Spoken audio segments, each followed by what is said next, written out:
So, ladies and gentlemen, after everything else, we are finally at the finale of the first season. Sit back and relax, folks, because I'm going deep on both episodes. Episode 13 begins with Chiro and Antari bringing in things to put in a storage room filled with references from past episodes. Let's see what they have! That is the Sunrider jacket Chiro got backstabbed with in the Sunriders episode 5, Mandarin's helmet from Secret of the Sixth Monkey episode 6, part of the meteor that created Flytor in episode 9, Sparks' man hands from Magnetic Menace episode 4, that's an easy one. Chiro is bringing in a piece of the New Sugars and Foundation from Depths of Fear episode 2, and Tori, I believe, is carrying a piece of the Pit of Doom from episode 7, I believe. And, oh, I'm going to guess that is the slimy stuff that got all over the robot in Planetoid Q episode 3? Yes, I will! And Tori brought Chiro there to tell him something, but a meteor is heading for the robot. Nova's about to blow it up when Chiro recognizes it and makes Nova hold fire. Why would he recognize it?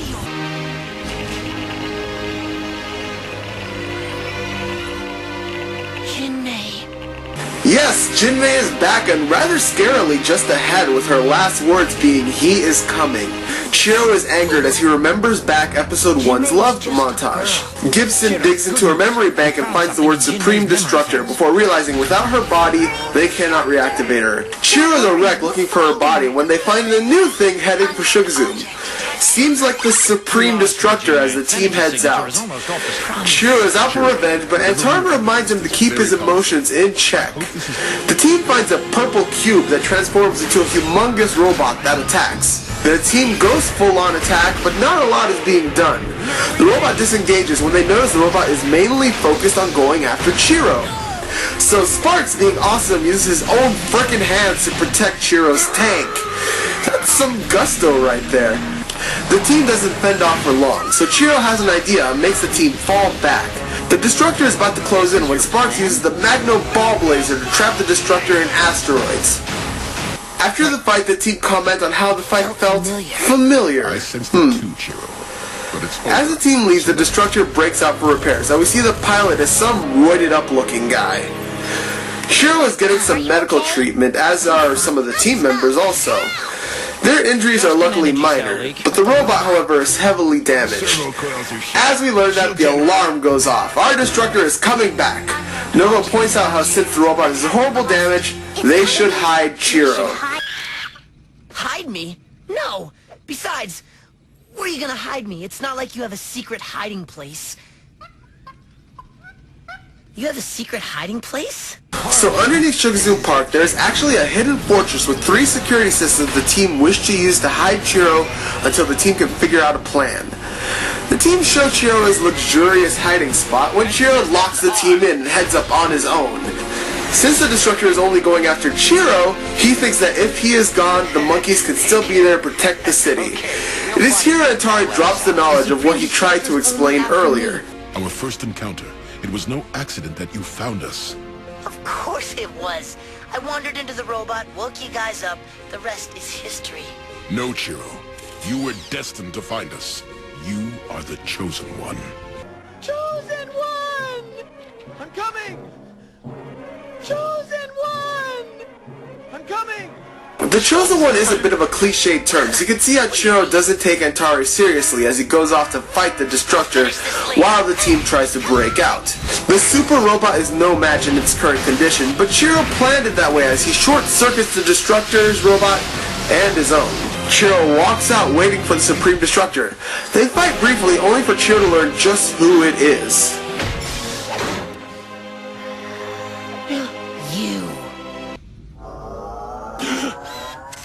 Mandarin. The Sixth Monkey returns. Yeah, I have a lot to say about Mandarin when we wrap things up, but for now, back to the story. The two fight until sundown, with Mandarin winning mostly. The team finally break through the door to face level 1 of the security. The team moves as one as to make it through the Crushers unharmed.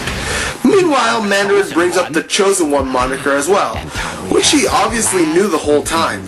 Let's flash back to episode 6. One day, you will find out how much more you are. But for now... The team makes it through level 1 unharmed mostly. Level 2 is covered in liquid ice. Also... Oh yeah, I added some saws. You add saws to everything. There's no way through this. Nova brings up that Gibson has weatherproofing. Another skill is multi-purpose drill. The foam covers the body temperature from the ice as the saws destroy themselves when they reach the center. And Tari telepathically contacts Chiro to tell him to not give up and use the power of Primate. After some crushing by Mandarin, we get our first look at...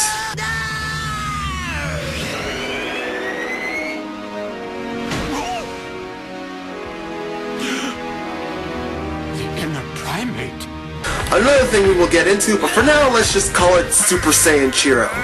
Level 3 of the security is the Hall of Lasers. Since Gibson has multiple attacks, he says he'll use himself as a distraction to get through. This strategy works for a while until... Oh dear. Gibson! And here is where the drama builds. Gibson is frozen underground due to his freeze ray getting blown up. Mandarin makes some girlfriend comments which makes Chiro go into a rage and win his fight. And Tari comments on how he really is the chosen one while Chiro asks for Gibson. And because we really needed to see him again, Zako brain parasites the team so Skeleton King can have control of them. Chiro is left to die as Zako blows up the super robot as it lands on top of Chiro. With Chiro no more, Skeleton King plans on brainwashing the monkeys to be his servants. All looks bleak until...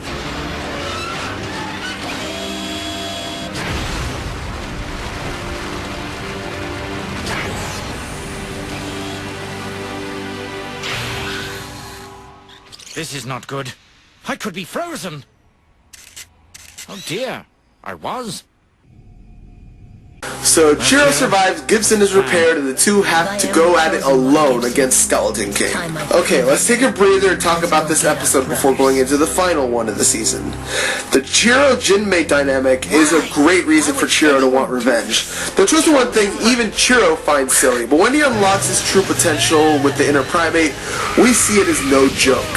I like how we again get this friendly rivalry talk between Gibson and Sparks, making the brief moment where you thought he was a goner more emotional when Sparks is the one who calls out his name in shock. And Tari's father figure shines through well in this episode as well. Mandarin, however, I hate this look. It's ugly, it makes him more of a muscle type than an evil genius, and he's become just another Skeleton King croon. I want this guy back. Anyways, on to episode 14, appropriately titled Skeleton King. Our title character has Mandarin try to turn the monkey team into slaves while he makes a formless army to attack Sugazoom. Until the robot, partially repaired, attacks. The team apparently have an auto crew as Chiro and Gibson go head-on into the belly of the beast. The robot runs away and tries to get Skeleton King's ship, called the Citadel of Bone by the way for future reference, away from Sugazoom. Now off of the robot, Chiro and Gibson break in to see the formless everywhere. Chiro uses the power of Primate to locate the team, who they see are being tortured by Mandarin, which Chiro feels also. They go off searching only to bump into this formless dog thing, which leads to a cool chase and battle sequence. I suggest you watch it for yourself, but I will show you how it ends since I love that as well.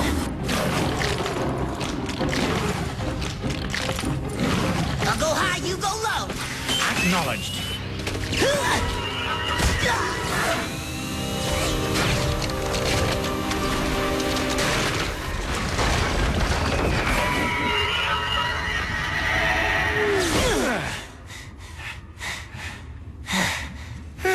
The two decide to go stealth the rest of the way as Chiro finds...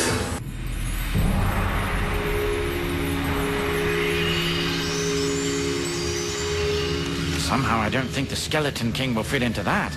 It isn't his. It's mine. All this stuff.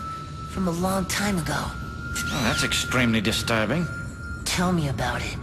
This scene still really creeps me out. I know there are some theories out there, including the infamous...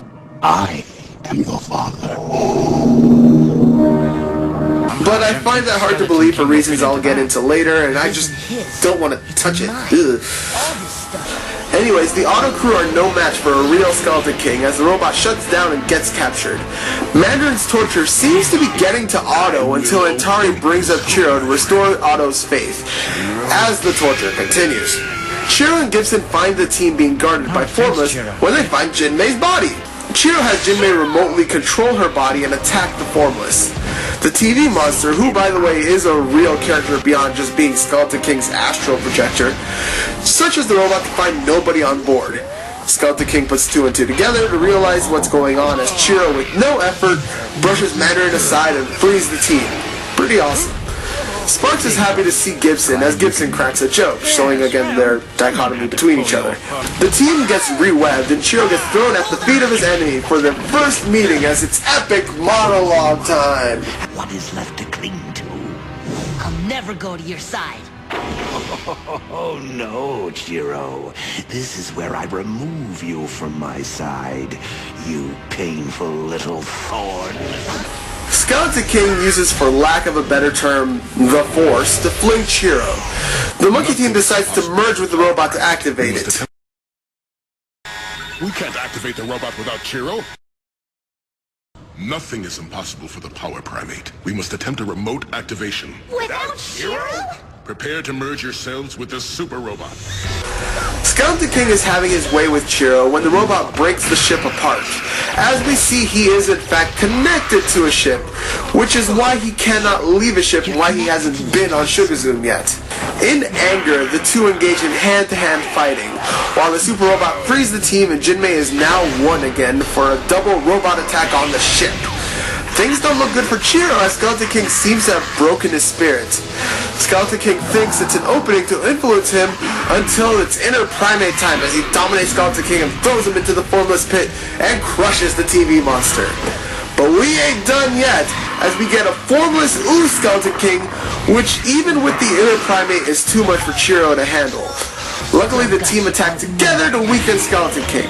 Mandarin runs away, the TV monster goes into the formless pit, and with the help of the super robot, the team escapes from the Citadel of Bone as it is collapsing.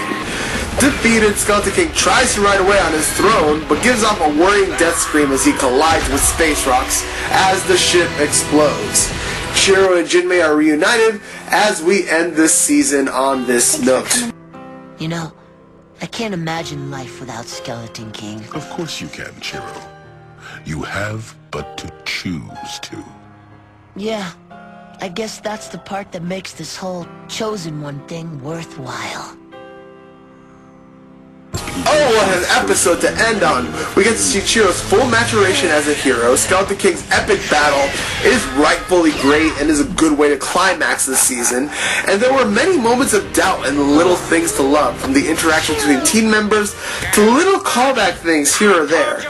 Honestly, if this show had only lasted this 14-episode run as a standalone series, it may have come off stronger than the nostalgia meter. I think everything is pulled off well. The story can be over right here, actually. Now we know it isn't with 3 more seasons to go, but this season was a great note to start the series on, with maybe very few missteps. And that does it for Season 1. We're going to be taking a short break to focus on schoolwork, but In Depth will be starting Season 2 in about 3 to 4 weeks. So I hope to see you guys there. Until next time, I am Felipe Diaz Vera. I am out.